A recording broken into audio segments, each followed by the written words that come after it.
स्वागत है आपका कैपिटल टीवी में। चीन और वहां का राष्ट्रपति शी जिनपिंग बहुत ही शातिर है। वहां की सत्ता भी उसी शातिर अंदाज में निर्णय लेती है और सबसे बड़ी बात यह है कि वहां की मीडिया वही बोलती है जो सरकार कहती है। एक बार फिर इसका नमूना देखने को मिला है और इसी के साथ चीन की बड़ी सच्चाई दुनिया के सामने उजागर हुई है, वो भी भारत और चीन के संबंध में।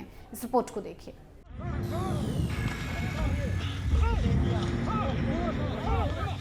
आपको याद होगा कि साल 2020 में चीन भारत बॉर्डर पर गलवान घाटी में दोनों देशों के सैनिक आमने सामने आ गए थे।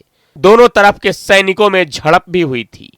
40 से ज्यादा भारतीय सैनिक शहीद हो गए थे, जिसमें कर्नल संतोष बाबू भी शहीद हुए थे।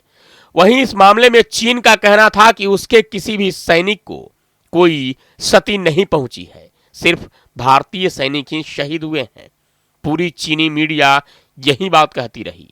वहीं कुछ दिनों बाद चीन ने यह कहा कि उसके 4 सैनिक शहीद हुए थे। अब इसे लेकर सच्चाई सामने आई है, वो भी एक ऑस्ट्रेलिया के अखबार द क्लैक्सन के हवाले से। गलवान घाटी में 2020 में हुई झड़प में चीन को उससे कहीं ज्यादा नुकसान हुआ था जितना कि उसने दावा किया था।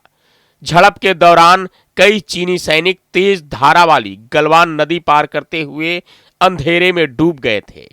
रिपोर्ट में कहा गया है कि चीन के तथ्यों को प्रभावित करने के लिए गलवान में हुई 2 अलग अलग झड़पों के तथ्यों और तस्वीरों को आपस में जोड़ दिया गया।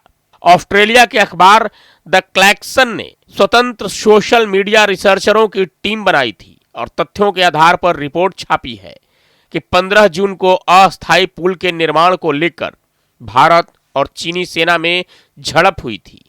चीनी सोशल मीडिया प्लेटफॉर्म वीबो के कई यूजर्स के हवाले से रिपोर्ट दावा करती है कि उस रात को कम से कम 38 PLA सैनिक नदी के तेज बहाव में बह गए थे।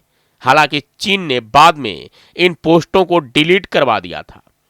खबर में कहा गया है कि इससे भी यह पता चलता है कि बीजिंग उस झड़प के बारे में चर्चा नहीं करने के लिए किस हद तक जा सकता है।